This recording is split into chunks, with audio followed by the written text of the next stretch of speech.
जळगाव सार्वजनिक बांधकाम विभागातील कथित भ्रष्टाचार, लाचखोरी आणि शासकीय कंत्राटातील गैरप्रकारांच्या विरोधात महाराष्ट्र नवनिर्माण सेनेने जिल्हाधिकारी कार्यालयावर धडक देत उच्चस्तरीय चौकशीची मागणी केली आहे।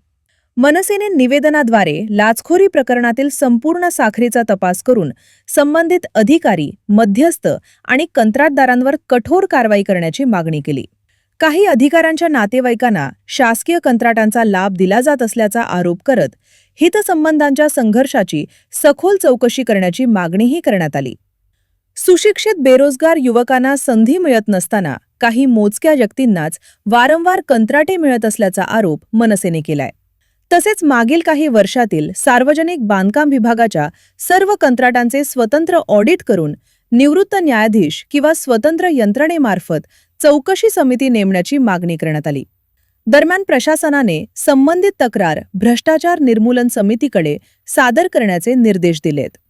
प्रकरणाची निष्पक्ष चौकशी न झाल्यास तीव्र जनआंदोलन छेडण्याचा इशारा महाराष्ट्र नवनिर्माण सेनेने दिलाय। काय सांगणार जिल्हाधिकाऱ्यांनी निवेदन दिले? जळगाव शहरासह जिल्हाभरामध्ये भ्रष्टाचाराचे खूप मोठे प्रकरणं उघडकीस येत होते आणि येत आहेत। मध्यंतरीच काही दिवसापूर्वी जळगाव शहरात सार्वजनिक बांधकाम विभाग या ठिकाणी 5 लाख रुपयाची लाच घेताना एका कर्मचाऱ्याला पकडण्यात आलेले होते।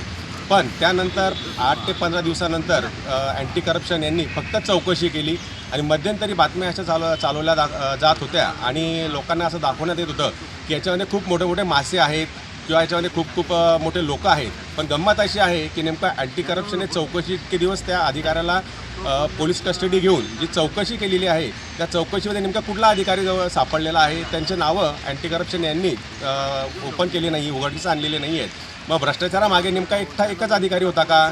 त्याच्या मागे किती अधिकारी होते, काय अधिकारी होते याचा कुठलाच खुलासा पोलीस प्रशासनाने केलेला नाही आहे।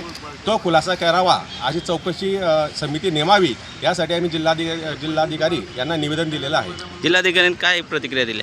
जिल्हाधिकारी कार्यालयामध्ये आले असता त्यांनी आम्हाला मॅडमांनी अशी माहिती दिली की सदरील भ्रष्टाचार समिती समिती आहे हे प्रकरण त्या समितीकडे आम्ही पाठवू आणि समितीच्या माध्यमातून या ठिकाणी आम्ही या पूर्ण प्रकरणाची चौकशी करून याच्यामध्ये कोणकोणते अधिकारी आहेत अजून त्यांचा आम्ही यांच्यावर कारवाई करू असे जिल्हाधिकारी कार्यालयातून आम्हाला माहिती मिळाली।